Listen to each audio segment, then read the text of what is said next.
ringkas. Nah, ini ciri khas kitab Bulughul Maram, mengambil petikan-petikan hadis. Biasanya tidak seluruhnya diambil. Langsung tiba-tiba tentang permasalahan air laut. Apa kata Rasul sallallahu alaihi wasallam? Huwa tahuru ma'uhu al-hillu maitatuhu. Dua. Yang pertama, itu air laut suci dan mensucikan, dan apapun saja yang menjadi bangkai di atasnya, di dalamnya halal untuk dikonsumsi. Sekali lagi, hati-hati, ini kalimatnya kena jebakan antum ya. Bangkai ikan ataupun bangkai hewan laut. Di antara sebab al-wurud, sebab keluarnya hadis ini, bahwasanya ada seorang sahabat, inna rajulan jaa ila Rasulillah sallallahu alaihi wasallam. Pernah ada seorang sahabat datang kepada Rasul sallallahu alaihi wasallam dan beliau bertanya kepada Rasul tentang air laut. Kami naik kapal ya Rasulullah. Kemudian wa nahmilu ma'ana al-qalil minal ma'. Kami hanya membawa persediaan air sedikit. Bawa air tawar, air biasa. Nah, afana tawadda'u bihi? Bolehkah kami berwudu dengan air laut? Allahu Akbar. Karena kalau kami pakai berwudu air yang kami bawa ini, kehausan kami nanti. Kami enggak bawa kecuali sedikit. Boleh enggak kami berwudu menggunakan air laut ya Rasul? Maka muncullah statement tadi. Muncul jawaban Rasul tadi. Apa jawaban Nabi tadi?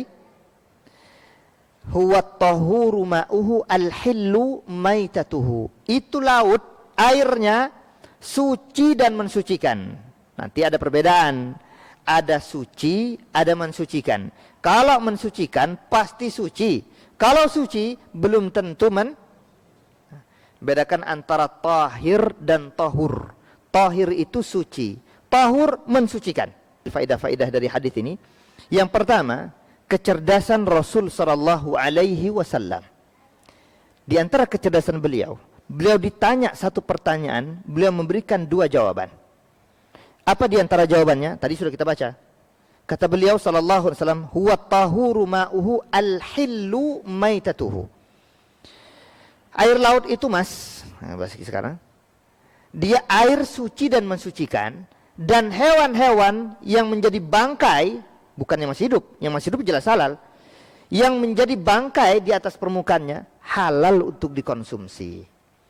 Karena begini, tidak lepas otomatis kalau orang sudah dalam kondisi safar, baik dari sisi haus dan lapar, dari sisi ibadah yaitu dengan cara berwudu dan lapar, bisa tidak menutup kemungkinan dia tidak temukan makanan yang halal. Susah untuk mencari ikan yang halal, misalkan dalam artian yang masih segar, yang masih hidup.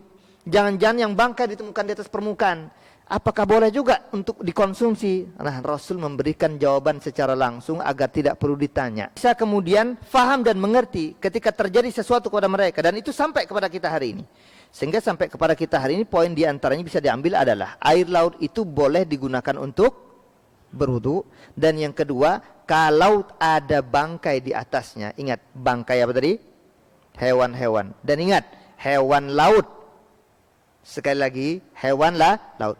Bukan sengaja tikus mati lempar sama orang jadi bangkai di situ kan?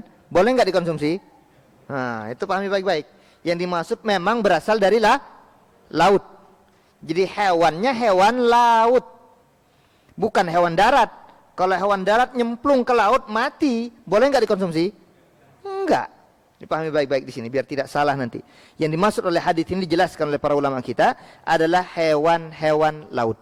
Hanya nanti insya Allah kita akan bacakan di antara perbedaan di kalangan para ulama, hewan-hewan laut pun masih khilaf panjang.